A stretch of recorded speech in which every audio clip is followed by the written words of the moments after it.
Well, let's start out a little bit of a review of where we've been. We said that the book of Daniel takes place during that period that we know as the Babylonian captivity. And this is the time when God appointed the enemies of Judah, namely the Babylonians, to be the instrument of his judgment on his people. The people were taken from Judah and brought to Babylon because they had disobeyed God despite many warnings from many prophets where God had sent his word to the people. We said that the theme of the book was God's sovereignty. And we see that God is sovereign over creation, he's sovereign over kings, and he's sovereign over history. We talked about how God moved empires and events to accomplish his purposes. We'll see God's sovereignty again tonight as he gives King Nebuchadnezzar a dream about the future. We saw that Daniel and his three friends are in training to learn the literature and the wisdom of the Babylonians, and ultimately they're going to be fit to serve the king in the empire in some regard. The king has ordered this program to train up these young Jews just for that purpose. They immediately faced a trial in this training program because their names were changed from these beautiful, God-honoring names that their parents had given them to names that were Babylonian names that recognized the pagan gods of Babylon. Then last week we learned that the young men had the king's food and wine placed before them, but Daniel resolved, or as the King James says, he purposed in his heart, that he would not defile himself. So he proposed that a test be established. He made this proposal to the steward that was in charge of the young men. And Daniel suggested that he and his friends be given only vegetables and water for a 10-day period. And that at the end of that period, the steward could evaluate for himself what their condition was. Well, the steward agreed to the test, and he found that the 4 Hebrew youths were superior in appearance to the other young men in the king's training class. So the steward allowed them to have their vegetables and water for the remainder of their 3-year training period. God continued to bless them during this time, and at the end of the 3 years, the king himself examined them. They were found to be 10 times better than any of the others that were in the training program. So God granted them favor and blessed them during this time. And then we read at the end of chapter 1 that Daniel continued in an official capacity well into his 80s, and he served at least 3, maybe 4 different kings during that time. So we summarized the first chapter by saying, God gave, Daniel resolved, God gave, and Daniel continued. Well, tonight we'll see again God's sovereignty as Nebuchadnezzar has a troubling dream and calls on his magicians and conjurers to help him understand it. So let's start out by reading the passage, and then we'll make note of any important words and jot them down as we do our overview for our lesson. So Daniel chapter 2, beginning in verse 1 and going through verse 23. In the 2nd year of the reign of Nebuchadnezzar, Nebuchadnezzar had dreams. His spirit was troubled, and his sleep left him. Then the king commanded that the magicians, the enchanters, the sorcerers, and the Chaldeans be summoned to tell the king his dreams. So they came in and stood before the king. And the king said to them, I had a dream, and my spirit is troubled to know the dream. Then the Chaldeans said to the king in Aramaic, O king, live forever. Tell your servants the dream, and we will show the interpretation. The king answered and said to the Chaldeans, the word from me is firm. If you do not make known to me the dream and its interpretation, you shall be torn limb from limb, and your houses shall be laid in ruins. But if you show the dream and its interpretation, you shall receive from me gifts and rewards and great honor. Therefore, show me the dream and its interpretation. They answered a second time and said, let the king tell his servants the dream, and we will show its interpretation. The king answered and said, I know with certainty that you are trying to gain time, because you see that the word from me is firm. If you do not make the dream known to me, there is but one sentence for you. You have agreed to speak lying and corrupt words before me till the times change. Therefore, tell me the dream, and I shall know that you can show me the interpretation." The Chaldeans answered the king and said, "There is not a man on earth who can meet the king's demand. For no great and powerful king has asked such a thing of any magician or enchanter or Chaldean. The thing that the king asked is difficult, and no one can show it to the king except the gods whose dwelling is not with flesh." Because of this, the king was angry and very furious and commanded that all the wise men of Babylon be destroyed. So the decree went out, and the wise men were about to be killed, and they sought Daniel and his companions to kill them.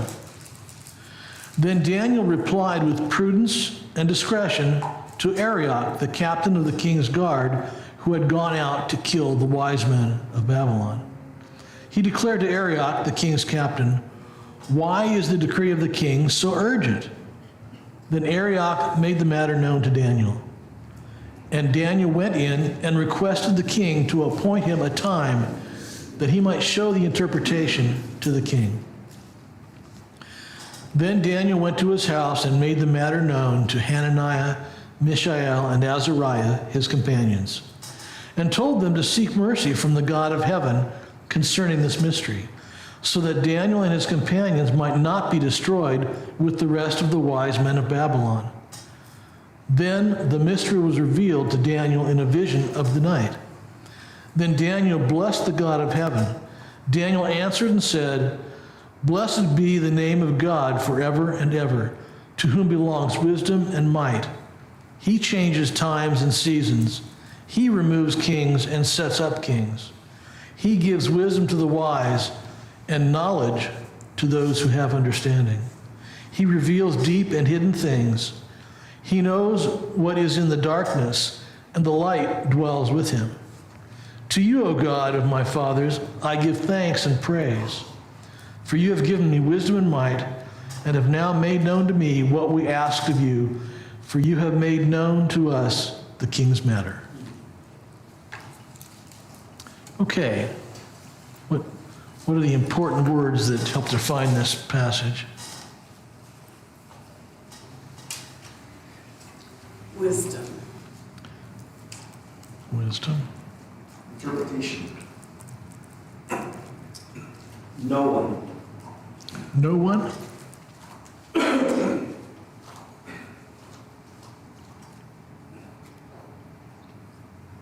What if you're a Chaldean soothsayer, torn limb from limb might get your attention too.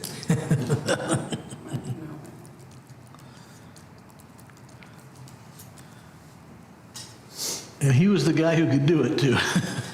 It was not an idle threat. Yeah. How about dreams? That's kind of a key one. Anything else? He knows. He answers with prudence and discretion.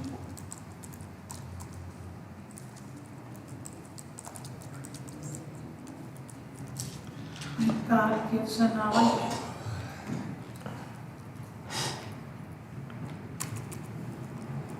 God gives. Well, I'm sorry, what was it? Did you have one, Alex? God said he knows. He knows.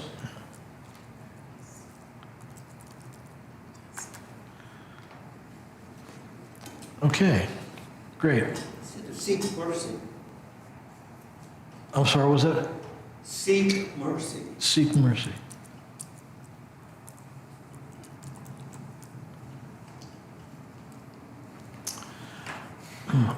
Okay, great.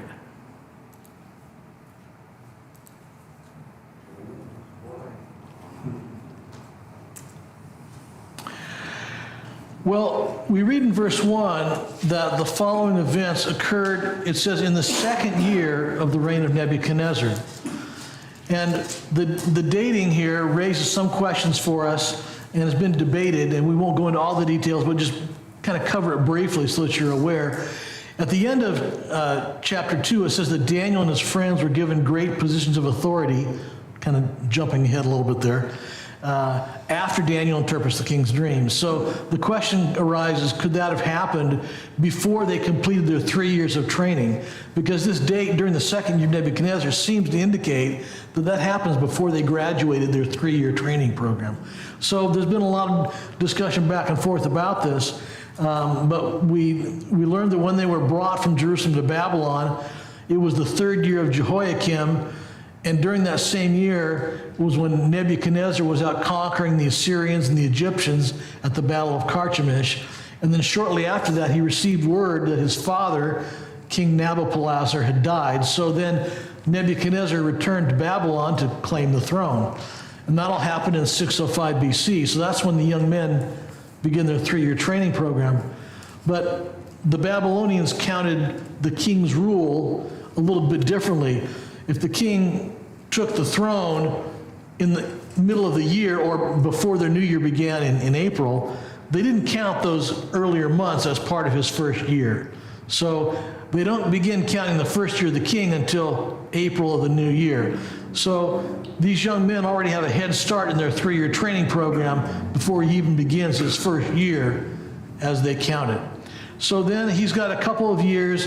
It still seems, though, that this event is happening before their graduation. Now, some people disagree with me, and if you disagree, that's fine. You're in a lot of good company. But some people feel that they graduated, and then shortly after that, this occurs. But it seems to me like maybe the timing isn't quite right. In any event, it was around the time, either shortly before or shortly after their graduation.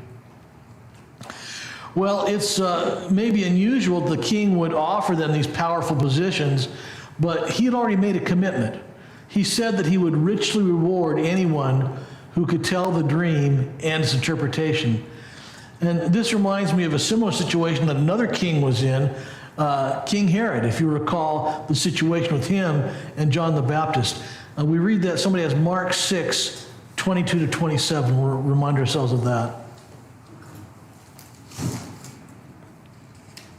Mark 6, 22. Then his daughter, also named Herodias, came in and performed a dance that greatly pleased them all. "Ask me for anything you like," the king said to the girl, "and I will give it to you." And then he promised, "I will give you whatever you ask, up to half of my kingdom."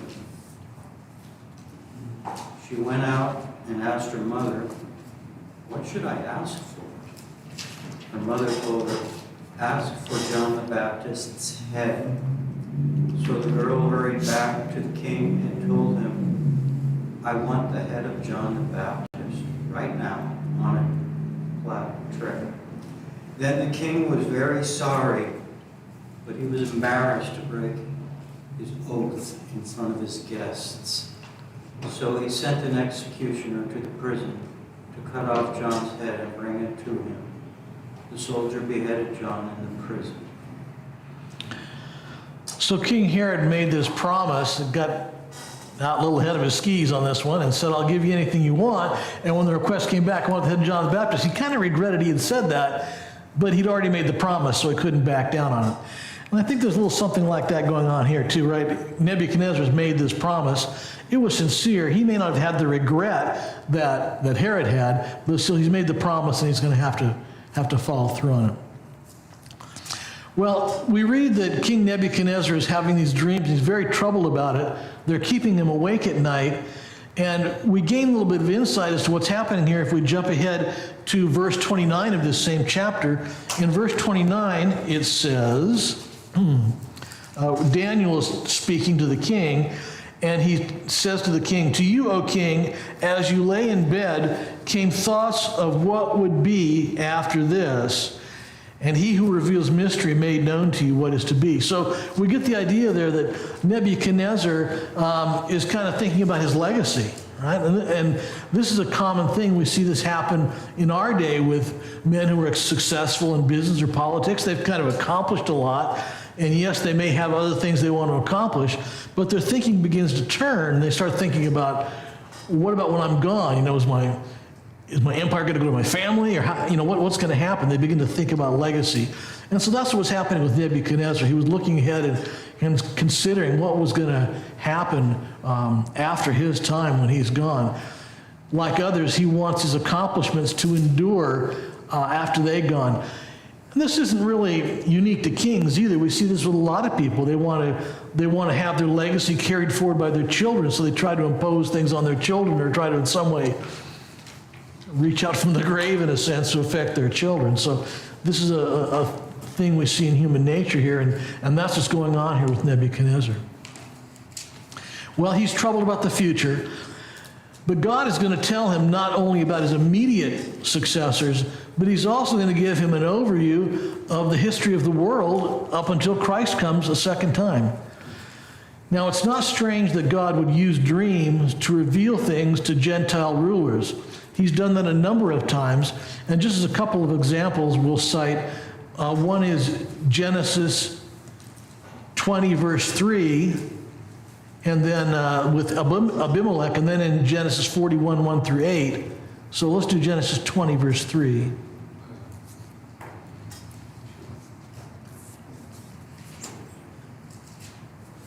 God came to Abimelech in a dream by night and said to him, Behold, you are a dead man because of the woman whom you have taken, for she is a man's wife. When Abraham went and lied about Sarah in front of Abimelech, God warned Abimelech in a dream. And then another time that God warned a heathen king in Genesis 41, 1 through 8, where he warns Pharaoh. After 2 whole years, Pharaoh dreamed that he was standing by the Nile, and behold, there came up out of the Nile 7 cows, attractive and plump, and they fed in the reed grass. And behold, 7 other cows, ugly and thin, came up out of the Nile after them, and stood by the other cows on the bank of the Nile. And the ugly, thin cows ate up the 7 attractive, plump cows. And Pharaoh awoke, and he fell asleep and dreamed a second time. And behold, 7 ears of grain, plump and good, were growing on one stalk. And behold, after them sprouted 7 ears, thin and blighted by the east wind. And the thin ears swallowed up the 7 plump full ears. And Pharaoh awoke, and behold, it was a dream. So in the morning his spirit was troubled, and he sent and called for all the magicians of Egypt and all its wise men. Pharaoh told them his dreams, but there was none who could interpret them to Pharaoh. Very similar situation with Pharaoh is what's happening here with Nebuchadnezzar. Pharaoh had a dream, he didn't understand it, and God's messenger, in this case Joseph, came and revealed the meaning of the dream to him, similar to what's going to happen with Daniel. So a heathen king is probably not going to be reading the scriptures to look for guidance. So sometimes God would convey a message to them through other means, like a dream. Well, God revealed his message about the future in a dream to King Nebuchadnezzar in a manner that is described in the book of Job. Somebody has Job 33, 13 through 18. Why do you contend against him, saying he will answer none of man's words? But God speaks in one way, and in two, though man does not perceive it. In a dream, in a vision of the night, when deep sleep falls on men, while they slumber on their beds, then he opens the ears of men and terrifies them with warnings, that he may turn man aside from his deed and conceal pride from a man. He keeps back his soul from the pit, his life from perishing by the sword. So we see a number of times in the Old Testament where God worked in this way. We don't see that in our day as much. The Holy Spirit has come and is indwelling believers and is there to lead us and guide us. But at that time, God would use dreams to communicate with people. Well, when Nebuchadnezzar destroyed Jerusalem, finally after his third raid in 586, that marked the beginning of what is known as the time of the Gentiles. And this is an important phrase as we talk about prophecy, and this is going to come up throughout the book of Daniel, the times of the Gentiles. After he destroyed Jerusalem, and that after that point, there is no king on the Jewish throne in Jerusalem. So it is the time when the Gentiles are dominating history. And that time continues into our own day. We are currently living in the times of the Gentiles. And it's going to continue like that until Christ comes again, and that's going to be part of the dream as well. Well, in verse 2, Nebuchadnezzar determines who better to ask about this dream that I've had than the court magicians and the conjurers and the astrologers. Of course, why not? This group is often collectively referred to as the Chaldeans. The Chaldea was a location, it was a race, but it's also became a reference to some of these, quote, wise men, these sorcerers, these magicians. And so sometimes we'll see the reference to them as Chaldeans, and sometimes they're called out by these other names. They practice magic and enchantments. Sometimes they use some drugs to bring about altered states of consciousness. They looked everywhere but to God for their answers. There were among them some gifted astronomers also. They weren't just of these other arts, but some of them were legitimate scientists, and they kept very accurate records of the planetary movements. In fact, there was one Babylonian astronomer named Nebuchadnezzar. He calculated the length of a year to be 365 days, 6 hours, 15 minutes, and 41 seconds.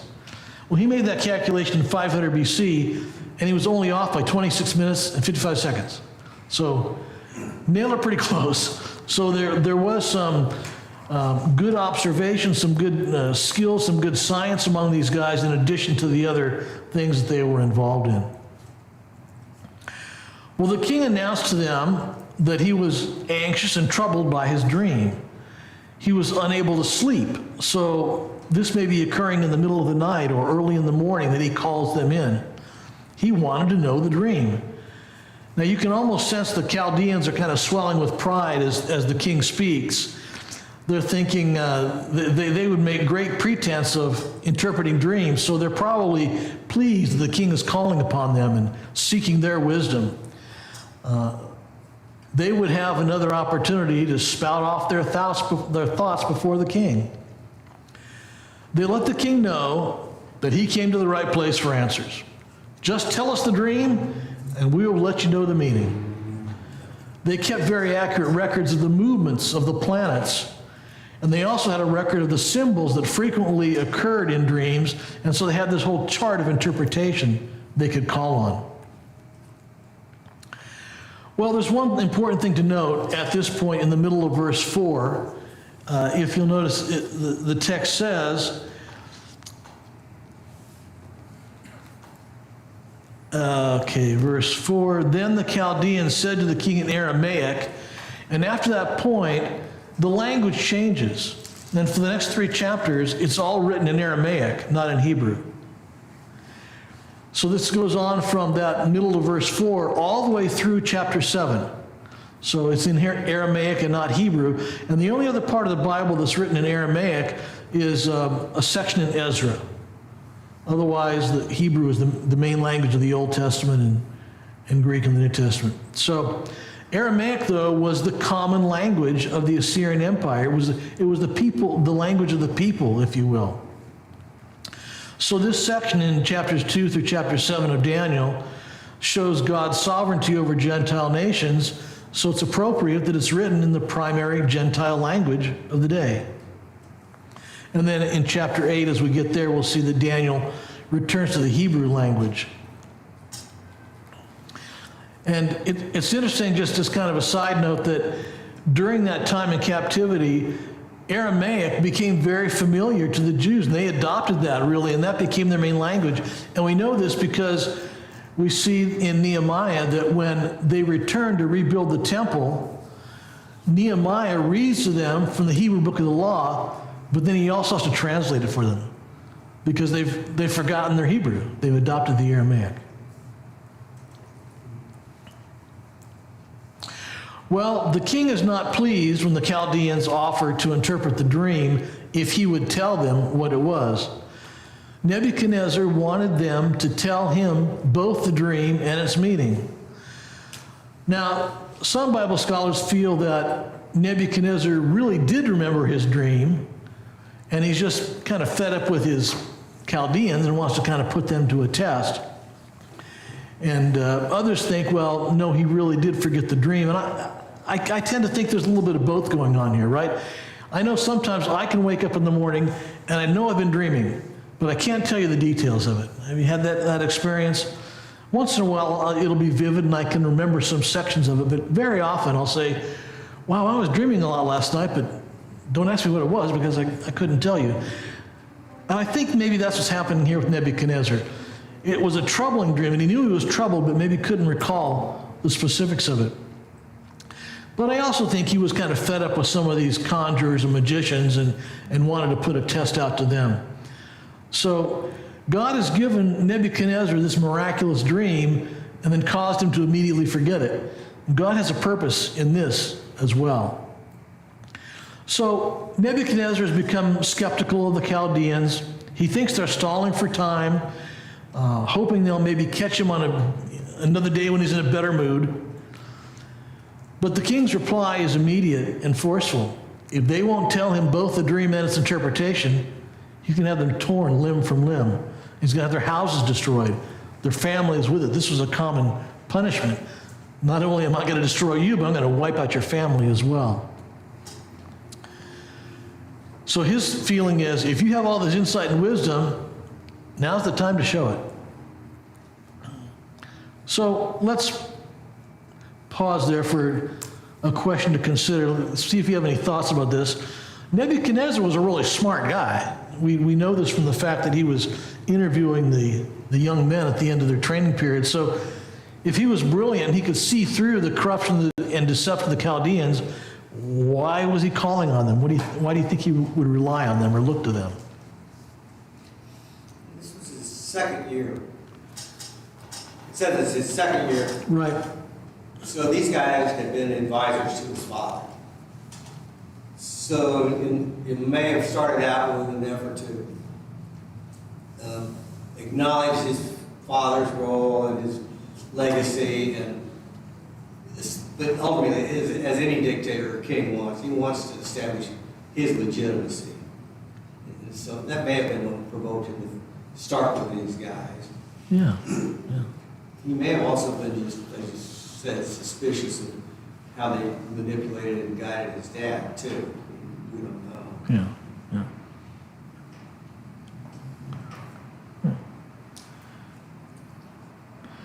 Yeah, I think that's a good explanation that he's inherited these guys and yes, they've got some wisdom, but also maybe they're not so loyal to me. Deep state. They're the deep state.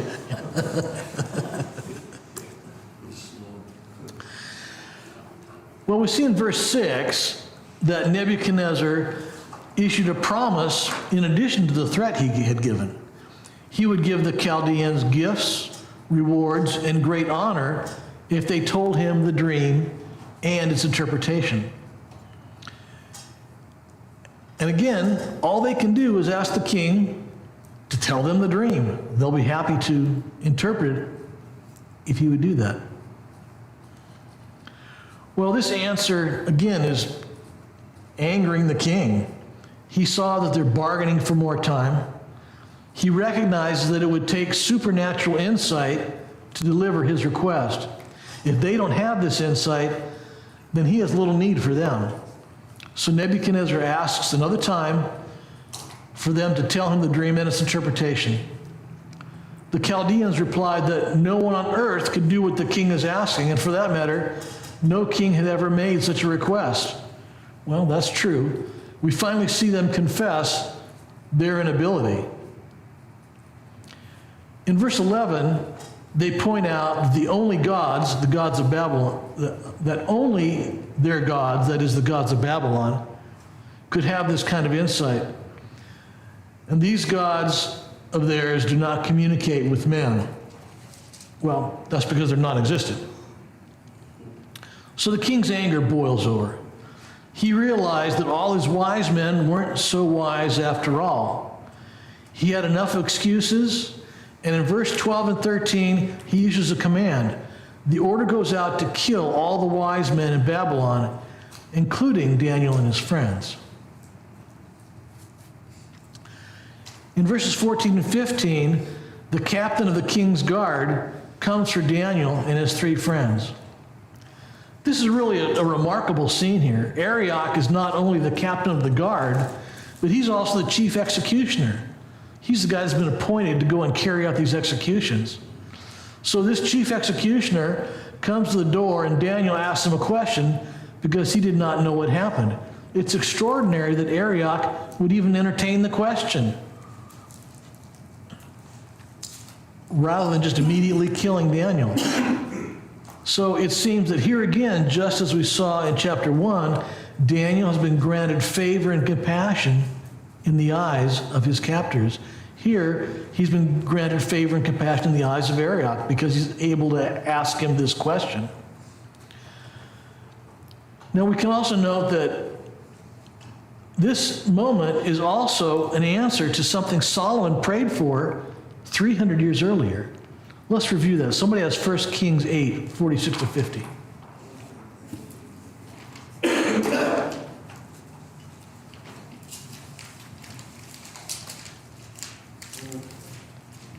If they sin against you, for there is no one who does not sin, and you are angry with them, and give them to an enemy, so that they are carried away captive to the land of the enemy, far off or near. Yet, if they turn their heart in the land to which I have been carried, which they have been carried captive, and repent and plead with you in the land of their captors, saying, "We have sinned and have acted perversely and wickedly." If they repent with all their mind and with all their heart in the land of the enemies who carried them captive, and pray to you toward their land, which you gave to their fathers, the city that you have chosen, the house that I have built for your name, then hear in heaven, your dwelling place, their prayer and plea, and maintain their cause, and forgive your people who have sinned against you, and all their transgressions that they have committed against you, and grant them compassion in the sight of those who carry them captive, that they may have compassion on them. Hundreds of years before this time in Daniel's life, Solomon anticipated that there could be a time of captivity for the Jews, and he anticipated the needs that they would have, and so he prayed that they might have favor and compassion in the eyes of their captors. And so here, Solomon's prayer, 300 years later, is being answered. Well, I think the fact that Daniel was not called in to the king along with the other Chaldeans is evidence that he had not yet graduated from this training program. It seems like if he had been among that group officially, he would have been called in at that time, but he wasn't. But when the king gets mad and wants to wipe out this entire class of people, he's included in the sweep the king is making because the students are viewed as a part of this overall group. Verse 14 says that Daniel replied with prudence and discretion. God has prepared Daniel for this moment. Daniel did not panic because God previously granted Daniel favor and compassion in the eyes of his captors when he refused to defile himself with the king's food. Daniel lived out what we read of in Proverbs 15, verse 1.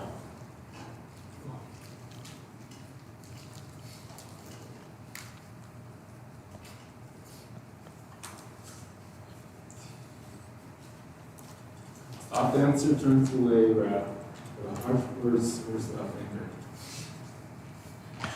And then we see something similar in the New Testament that Paul wrote to the Colossians, Colossians 4, 5, and 6.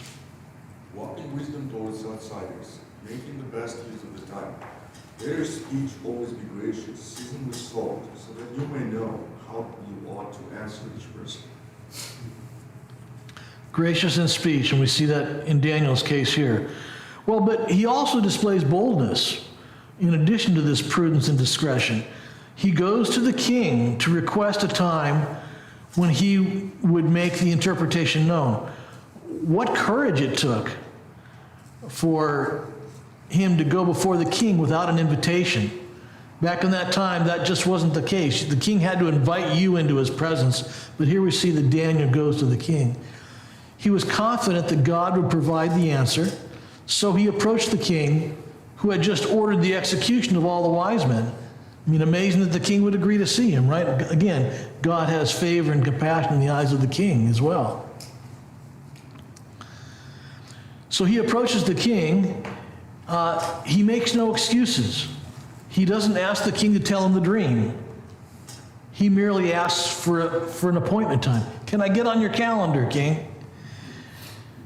Well, under these circumstances, a brief delay was acceptable to Nebuchadnezzar, and apparently the appointment was set either for the next morning or sometime the next day. It sounds like that there was an overnight time that Daniel had. Well, then we see in verse 17 that Daniel was not employing any kind of a stalling tactic. He's not wanting to go and consult the magic books of the Babylonians for an answer. He wanted time to meet with his friends and to pray to God for wisdom before he met the king.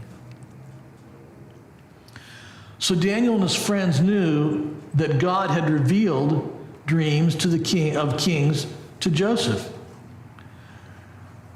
They would address their petition to their God named Yahweh.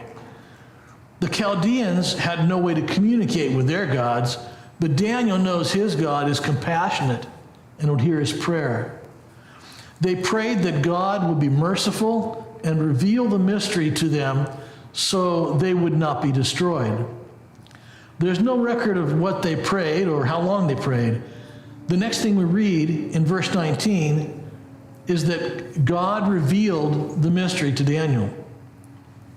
The word revealed, as it's written in the Greek version of the Old Testament, the Septuagint, is the verb that's translated in Greek as apocalypto. So if the word apocalypto is a verb for revealed, if revealed is the verb, what is the noun form of revealed? Apocalypse, yeah, but or in English it will be revelation. And this is the same word that is used for John's book of Revelation. The noun form of this same verb.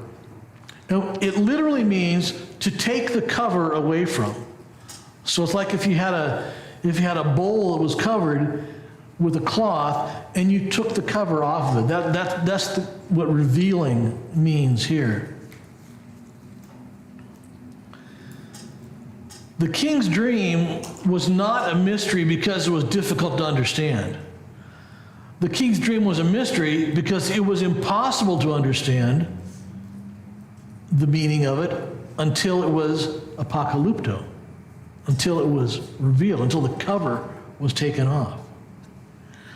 Well, God gave Daniel a vision in the night, and the mystery was apocalypto. It was revealed. Daniel's first response was one of gratitude. Before rushing to Arioch with the news of the dream, Daniel first turned to God in praise and thanksgiving. Daniel was certainly grateful that God had spared him from being torn limb from limb, but his first thought is not about himself, but of the great God that he serves. Our prayers and worship would benefit from following this example. Yes, we're grateful for God's deliverance and provision in our lives, but are we first and foremost grateful to God for who he is and desire to worship him? Well, Daniel begins his prayer by blessing the name of God forever. The name of God here represents all of God's attributes and his character. It includes the revelation of himself to us. John clarifies this in his gospel in John 1, 9 through 13. A true light, which enlightens everyone, was coming into the world. He was in the world, and the world was made through him, yet the world did not know him. He came to his own, and his own people did not receive him. But to all who did receive him, who believed in his name, he gave the right to become children of God, who were born not of blood, nor of the will of the flesh, nor of the will of man, but of God. Now, when he was in Jerusalem at the Passover feast, many believed in his name when they saw the signs that he was doing. That was 2:23, and then finally John 20:31.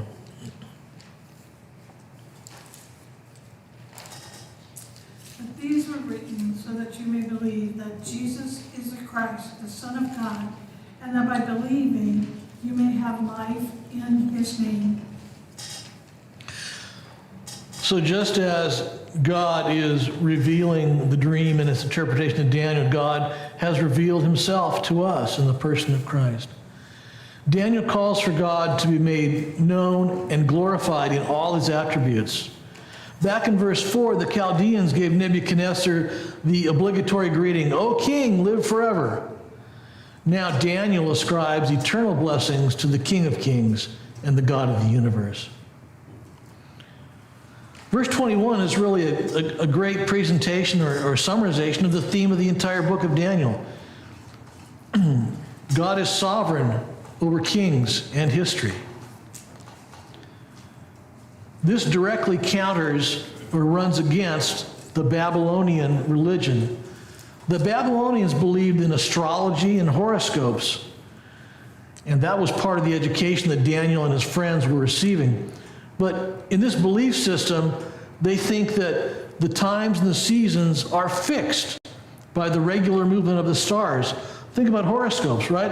In a horoscope, people born under a certain sign share certain characteristics. So they think this is all set. It's pre-programmed. It's a fatalistic view of the world. And so that's what allowed them to predict the future, because they felt that it fit into this pattern that was governed by the movement of the stars and the planets. Well, Daniel rebukes this belief and proclaims it is God who changes the times and the seasons. God did not wind up the world like a clock and abandon it to run on its own, run its course. No, he's actively involved in directing the hearts and lives of men every day. And we see this in a couple of Old Testament references. Job 12:18. He looses the bonds of kings and binds the waistcloth on their hips. God is in charge of kings and which way they go. And then we also see this in Hannah's prayer in 1 Samuel 2:7-8.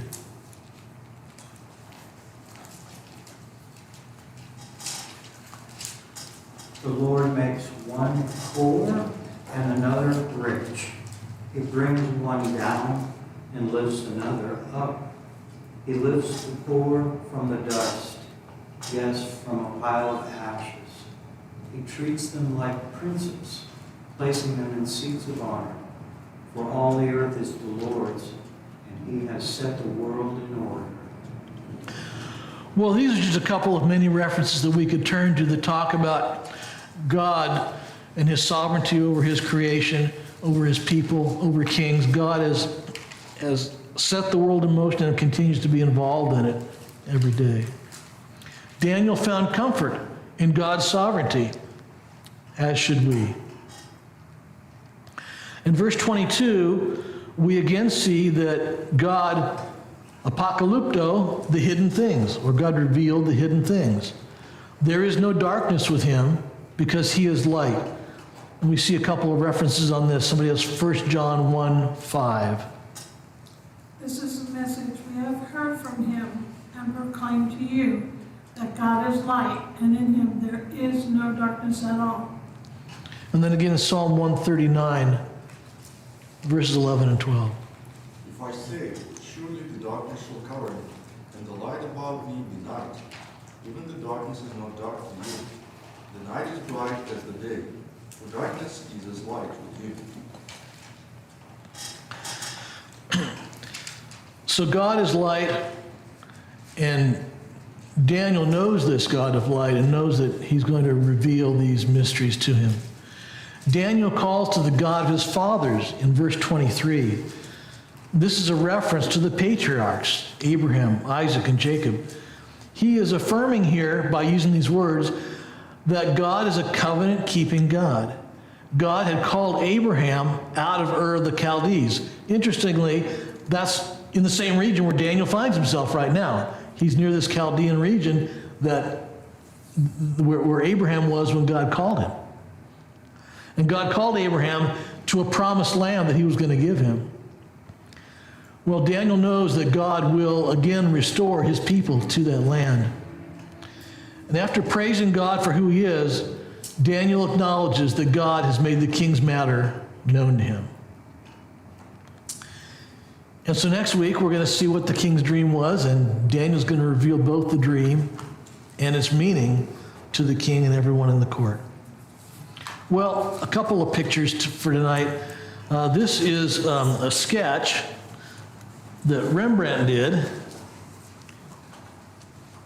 of Daniel before Nebuchadnezzar and getting ready to interpret the dream.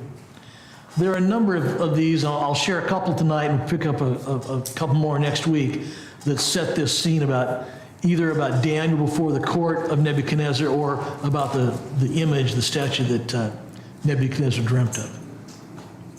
And then another one, and I'm going to try to enlarge this so you can see a little better here. This is a tapestry by an Englishman, Thomas Poyntz, in the late 1600s. It's a tapestry on wool and silk. And we'll probably see a couple more from this guy. For whatever reason, he has a number of these tapestries that deal with Nebuchadnezzar or the stories of Daniel. So this is one of... he was an Englishman. This kind of looks more like it's almost a French garb on these guys, but there's Daniel from Nebuchadnezzar. What kind of dog? Is that a dog? Yeah, it's a dog. It's a dog. Yeah, it looks like a Chihuahua, or maybe it looks like a poodle because it's kind of shaved except for the poodle there back on the tail and on the back legs. It's caught my eye. Yeah. Okay, so let's have a couple of questions to wrap up with. What do we see about God in this passage tonight?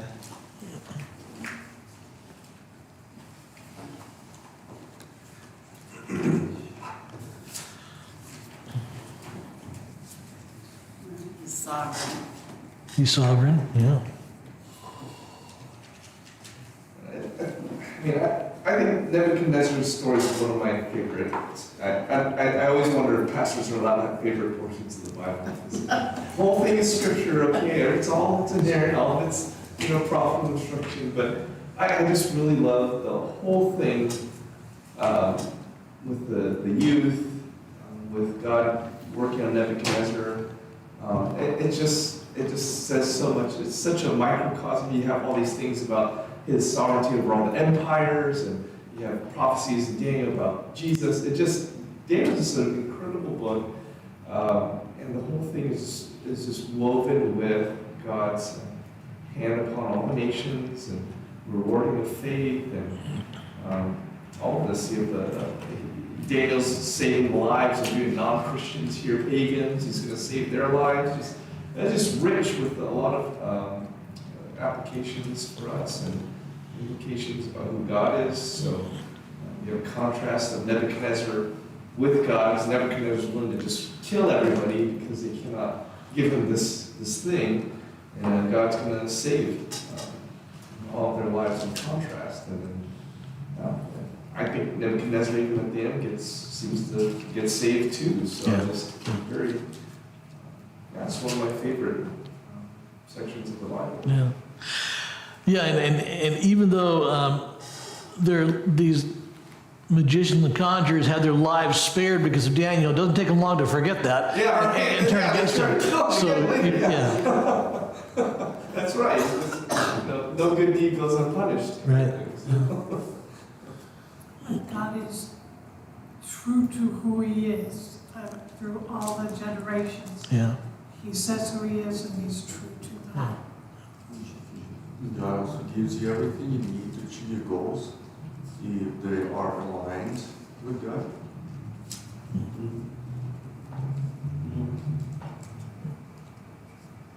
I don't know, I always say, you know, I mean, you have the word sovereign, but sometimes you get in a position and I just go, God can do what he wants to do.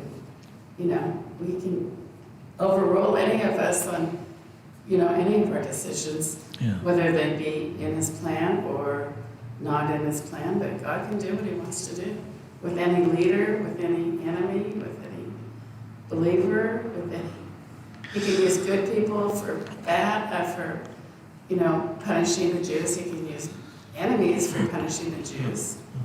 Or he can override, you know, Jonah was told to go to Nineveh, you know, and Jonah went the other way. And, you know, if Jonah didn't follow through, he would use somebody else to.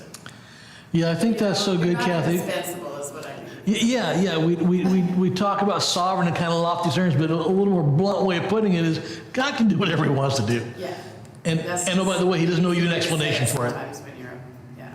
What struck me is God deals with kings and young people, personal, individuals. Yeah, I think that no two people have the same path. Yeah. You know, The other thing that struck me is, reminded me of the verse in Proverbs that says, bring up a child in the way which he should go, and when he is old, he will not depart from it. Just remember, Daniel's a young man, and he's not in seminary, and he's not in Sunday school. He's ripped out of Jerusalem. And he's now in a foreign land as a captive. So whatever his training was before this, it had to be incredibly profound. And he had to be a heck of a good student. Yeah. God knew he was going to use him. Yeah, I think his parents were faithful to follow the commands, to, you know, just immerse his life in you know, God's laws. Yeah. Which is kind of odd when you think about it, because they were going into captivity because the nation was going in the wrong direction. Yeah, that makes it all the more remarkable that you know, but again, it's this idea that God's preserving a remnant through all of this time. Yeah. At least a few were teaching their children the way they should go. At least a few were Yeah. faithful, even if they collectively were punished. Yeah.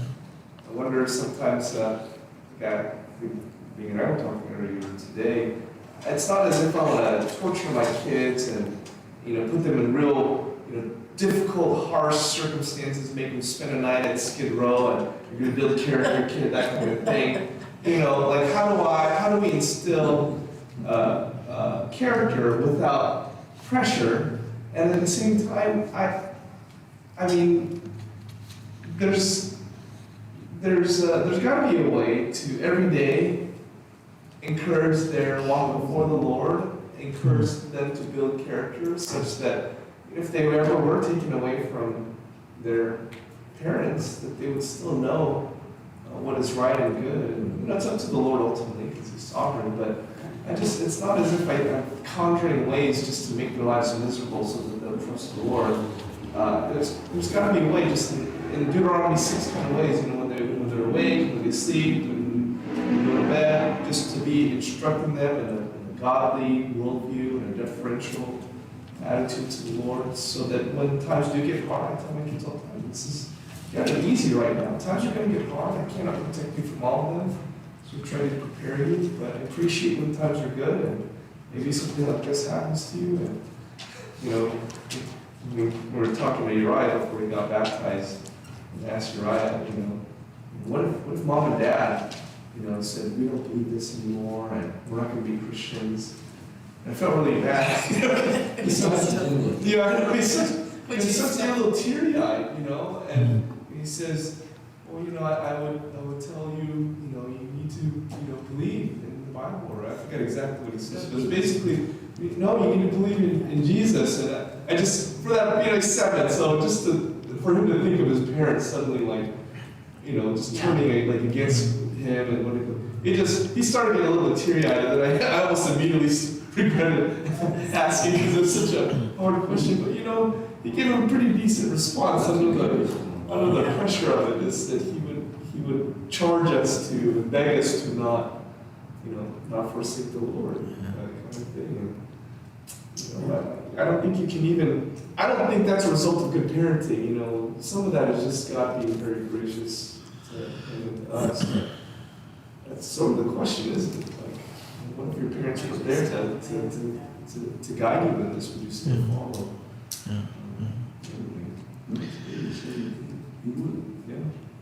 Yeah, I think part of it is the importance, again, of that command to just kind of immerse them or surround their lives with it, because you never know what's going to stick, right? I know even our daughters are grown, and they'll come back sometimes, and they'll say something that I said that really impressed them, and I don't even remember saying it, right? So you don't know how God is going to use your words to impact them. And I think the world gives enough hard times, we don't need to. Yeah, just the course of normal life is very tough enough. Normal life, and God will grow those hard times with the kids. Just dealing with your own sin is enough trouble, throughout the day, let alone external pressures. That's good. If we just sink them in God's word, that's all we can do. Going back to that, like my son was just here and he, gave me flowers, but the card that he wrote was all about, raising the grandkids, for us to raise the grandkids in the Word.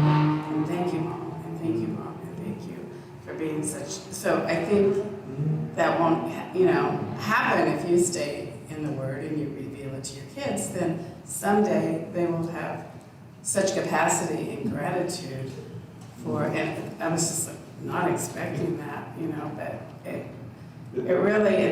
you just stay in the Word. You just always stay in the Word. And but it was funny, but I agree with you when I came out of the toddler room when you were baptizing them, and you don't know when your own kids, we're still kind of working on 2 grandkids. The older 2 are definitely believers, but you don't know when they say, I want to be baptized. I don't want to convince you you're not a Christian. I don't want to convince you, no, Let me talk you out of it. I don't want to talk you out of this it's sort of last night I was feeling a little sick on the couch, and they all got ready for bed, brushing teeth, so he comes over, and I'm kind of lying down, so he comes lying on top of me. He's a cuddler, so he lies on top of me, and he says, Dad, how would you rate me as a son? It was out of nowhere. I said, well, you're 10 out of 10 my son, right? Do you mean like a rating of like how good a son you are? He's like, yeah. I was like, no, I don't know how to answer that. What would you rate yourself? And he said, I'd rate myself a 5 out of 10 because sometimes I'm good and sometimes I'm bad. That's the honesty. I appreciated that a lot. I said, whatever you are on that scale, I'm always going to love you. That's exactly 1 out of 10. I'm always going to love you, no matter what. And then I think with 5 kids, even with us only having 2 and the grandkids, it's just always grace. When they really mess up, even as adults, grace. You just give them grace. Give them grace again. 7 times 7. 77. I love it, Jen. I think it's better than I am. I thought he was, but the logic was sometimes I'm good and sometimes I'm bad. But that shows, our grandson goes, because Christy, our daughter's a believer, and her husband, he goes, Declan, are you a sinner? And, he goes, no, not a sinner. 7. So we got a lot of work to do with it. No, not a sinner. And this is so funny because he's so cute. No, not a sinner. I was like, oh gosh. I hope he doesn't say that when it comes to science. You're gonna go, well, I'll have to tell you another story about one of Debbie's grandsons. But that statement alone makes him a sinner. Yeah. He's only said, I mean, you can lead a horse to water, but you can't make him believe. Okay, well, there are a couple more questions on the bottom of your page, and we'll just kind of make these for a takeaway for you to kind of consider this week. How can we, like Daniel, maintain our faith in the face of opposition and injustice? And then, are you facing anything that seems impossible to solve where prayer could bring God's wisdom? So you can consider and meditate on those in the days to come. So let me pray for us, and we'll be on our way.